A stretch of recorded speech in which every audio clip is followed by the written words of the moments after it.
হাওড় অঞ্চলে ফসলের ক্ষয়ক্ষতির খবর জানাতে সুনামগঞ্জে আছেন সহকর্মী জয়ন্ত কুমার দাস এবং কিশোরগঞ্জে আছেন নূর মোহাম্মদ। শুরুতে যাচ্ছি জয়ন্তের কাছে। জয়ন্ত, সুনামগঞ্জে দুর্ভোগে থাকা কৃষকদের এই সময়টাতে এসে একটি সুখবর দিয়ে শুরু করতে হচ্ছে, কারণ আজকে সুনামগঞ্জের আকাশে রোদ উঠেছে। গত ২৪ ঘন্টায় সুনামগঞ্জের সুরমা নদীতে ১৮ সেন্টিমিটার বৃষ্টিপাত হয়েছে। গতকাল রাতে বৃষ্টিপাত হয়েছে, আজ সকাল থেকে কিন্তু আকাশ পরিষ্কার ছিল এবং এখন রোদ উঠেছে। জানেন যে টানা কয়েকদিন বৃষ্টিপাতের কারণে কিন্তু সুনামগঞ্জের মানুষজন একেবারেই ভোগান্তিতেই আসলে তারা রয়েছে, এবং অনেকেই আসলে আপনারা জানেন যে উজান থেকে নেমে আসা পাহাড়ি ঢল এবং টানা বৃষ্টিতে কিন্তু যে নিম্নাঞ্চলগুলো আছে সেই নিম্নাঞ্চলগুলোতে কিন্তু জলাবদ্ধতা সৃষ্টি হয়েছে, যার কারণে কিন্তু সুনামগঞ্জে এই মৌসুমে 2,63,23,000 হেক্টর যে বুরো ধানের আবাদ হয়েছে তার মধ্যে কিন্তু 51% এখন পর্যন্ত কর্তন করা হয়েছে, অর্থাৎ 1,12,000 হেক্টর জমি এখনো কিন্তু কাটার বাকি রয়েছে।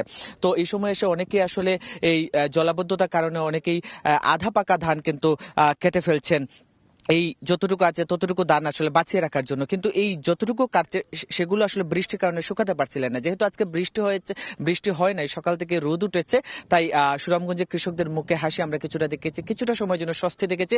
আজকে তারা ধানটা শুকাতে পারছেন, এবং এখনো আমরা যদি দেখাই যে এখনো কিন্তু এখানে যারা কৃষক, আমরা এই মুহূর্তে দেখার হাওরে রয়েছে, এখানে কৃষকরা কিন্তু কুমোর পানিতে নেমে কিন্তু তারা ধান কাটছেন, এবং তারা অনেকে অভিযোগ করছিলেন বিভিন্ন সময় সারা বছরই চাইলে অনেক উদ্যোগ নেওয়া যেতে পারে, সুইচ গেট নির্মাণ থেকে শুরু করে পানি নিষ্কাশনের ব্যবস্থা করতে পারে প্রশাসন, সেই ব্যাপারে আসলে প্রশাসনের উদাসীনতা এমনটাই অভিযোগ করছিলেন কৃষকরা। এছাড়াও আসলে তারা বলছিলেন যে সুনামগঞ্জের হাওরে যে বাঁধ রয়েছে সেই বাঁধও দুর্নীতি থাকার কারণে কিন্তু সেই বাঁধগুলো ভেঙে যায়। আমরা দেখেছি মধ্যনগরে 2টি বাঁধ কিন্তু ভেঙে গেছে, এটি একমাত্র কারণ বলছে কৃষকেরা, সেখানে বাঁধ নির্মাণে দুর্নীতির অভিযোগ করেছেন তারা।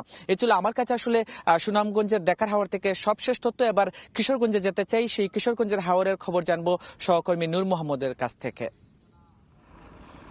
গত কয়েকদিন এই টানা বৃষ্টিতে কিশোরগঞ্জের বিস্তীর্ণ বুরু জমির ধান পানিতে তলিয়ে গেছে। আর কৃষি বিভাগের তথ্য মতে কিশোরগঞ্জের হাওর উপজেলার 3টি উপজেলার মধ্যে 5,000-এরও বেশি জমি ক্ষতিগ্রস্ত হয়েছে। আর এই 5,000 বেশি জমি যে ক্ষতিগ্রস্ত হয়েছে, এবং আজকে টানা বৃষ্টির পরে আপনি জানেন যে গতকাল আসলে দেশের সর্বোচ্চ বৃষ্টিপাত হয়েছিল 160 মিলিমিটার। আজকে বৃষ্টিপাত অনেকটাই কম হয়েছে এবং সকাল থেকে রোদ উঠেছে। কৃষকরা চেষ্টা করছেন যে জমির ধান যে আছে জমির ধান কেটে আনার।